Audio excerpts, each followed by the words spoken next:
Alright, this is just going to be a test run real quick, just to see if the audio's okay.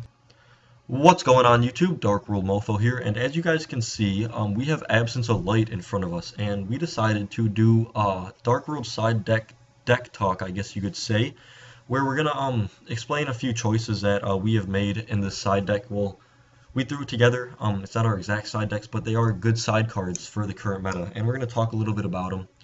So I'm gonna try to get in to my side deck. So as you can see, we have 2 Effect Veilers, 3 Max Cs, Heavy Storm, 3 MSTs, 3rd Eradicator, 1 Full House, 2 Imperial Iron Walls, and 2 Rivalries.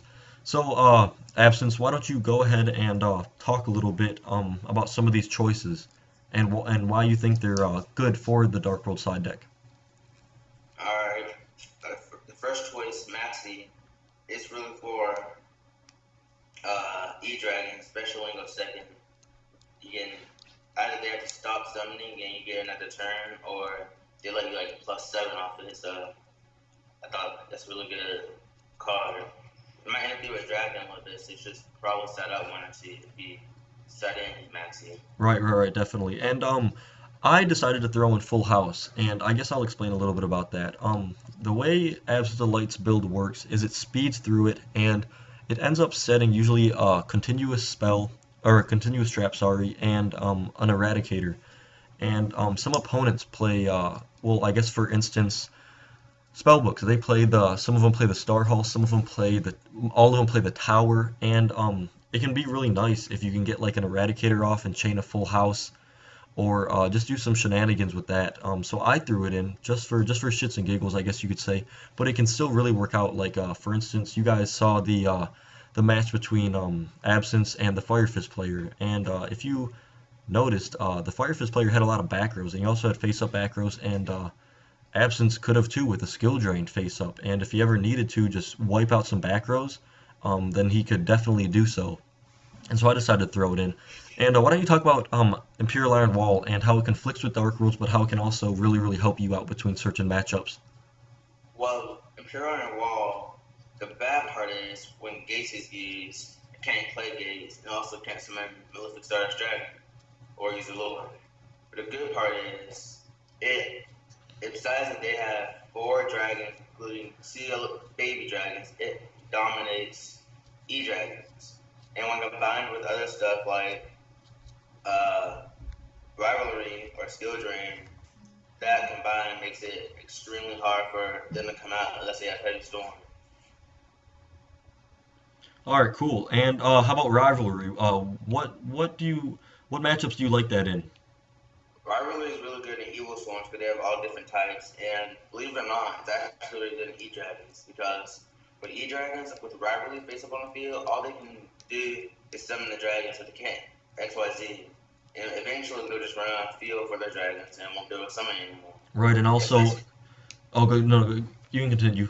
especially if you have like Gates and Grapple on the field, their biggest monster is Blaster's only 2800, so they can't get over it. I was literally just about to say that Blaster's the biggest dragon, and Blaster sure has a problem against a Grapha with Gates. And MSTs, do you side those in against the big matchups, being Dragon Ruler and Spellbooks, or do you tend to keep them in the side deck? I don't really side them in versus E-Dragons unless I know they have a lot of traps that can harm me. But for the spellbooks, I definitely do because they can set in Deep Fissure or Soul Drain or just have Bait face down and it's a really useful card versus that matchup. Right. And how about what else is in there? Effect Veiler, we put that in. What would you? I know it's a lot better card going second against spellbooks and dragons, but do you think you would ever side it in if you're going first and you feel like you maybe fear the matchup, whether it being I guess prophecies and dragons mostly because that's mostly what you do play against. Well, going first, I'll probably never set it in because it's a dead card that will interfere with Dragon. Right. And I would want to be able to draw like 20, 25 cards in order to stun my opponent with Eradicators and Skill Gems and things like that. Yeah, exactly. Like I like Effect Failure, I just don't know if it's really for the the Dark World side deck. But YouTube, you guys can test it out, and you might like it. It can really hurt some Prophecy players.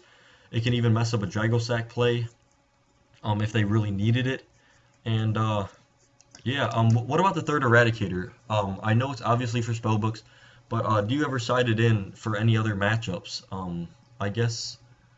I guess more kind of roguish stuff like Fire Fists, gadgets, kind of other stuff like that. Do you side in the third, or do you keep it to two, or do you even cut it to one sometimes? Oh, well, going first, I always, versus like Evil Swarms and Fire Fists, things like that, I always side in the third Eradicator because it's extremely useful. Right, right. Going second, I normally just stick to. Right, right, right, definitely. The us going, well, your build in particular going first, regardless, you usually do revert back to the original.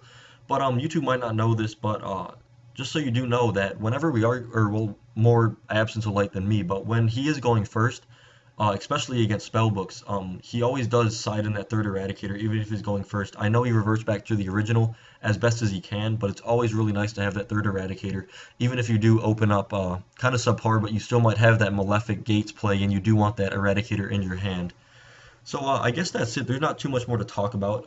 Me and Absence will be doing a more in-depth discussion uh, talking about exactly what cards to side in and out for particular matches. So if you guys would like to see that, please, please, please make sure to give this video a thumbs up. Make sure to check out all of Absence of Light's links in the description below. He has some awesome tournaments. Add him on Facebook if you guys want to ask him a couple questions. Don't bombard him though. No one likes getting 50 million messages and then having to respond to all of them. But he's an awesome guy, and I really want you guys to thank him for all of this Dark World work he is doing with me. So I hope you guys enjoyed it. Thank you. Fuck, dude.